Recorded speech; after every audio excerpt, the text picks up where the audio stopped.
तर मित्रांनो, आज आपण आपल्या चॅनलवर घेऊन आलो आहे एक मराठी मजेदार गोष्ट आणि या गोष्टीचं शीर्षक आहे उंदराची टोपी। एक होता उंदीर मामा। रस्त्याने जाताना त्याला मिळाला एक कपडा। कपडा घेऊन उंदीर मामा सरळ धोब्याकडे गेला आणि धोब्याला म्हणाला, धोबी दादा, धोबी दादा, धोबी दादा, माझा कपडा धुवून दे। धोब्याने कपडा धुवून दिला।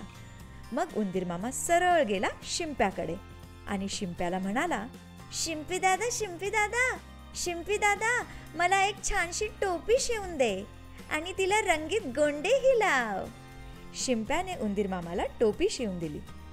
उंदीर मामाने टोपी डोक्यावर घातली, एक ढोलके घेतले, ते वाजवत तो गाणे गाऊ लागला। राजाच्या टोपीपेक्षा माझी टोपी छान, राजाच्या टोपीपेक्षा माझी टोपी छान, ढुम ढुम ढुमक, ढुम ढुम ढुमक, ढुम ढुम ढुमक, ढुम ढुम ढुमक। जसं राजाला हे कळालं, राजाने आपल्या शिपायांना आदेश दिला आणि राजाने सांगितलं की जा रे, तो उंदीर जिथे असेल त्याला पकडून आणा। शिपायांनी उंदीर मामाला पकडले आणि दरबारात आणले। त्याची टोपी काढून राजाकडे दिली।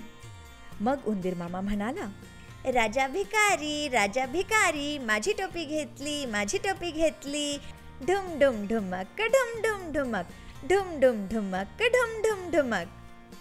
हे ऐकून राजा खूपच रागावला। त्याने उंदराकडे ती टोपी पुन्हा फेकून दिली। उंदीर मामाने टोपी पुन्हा डोक्यावर घातली व तो गाणे गाऊ लागला। राजा मला भ्याला, राजा मला भ्याला, माझी टोपी दिली, माझी टोपी दिली, ढुम ढुम ढुमक, ढुम ढुम ढुमक, ढुम ढुम ढुमक, ढुम ढुम ढुमक।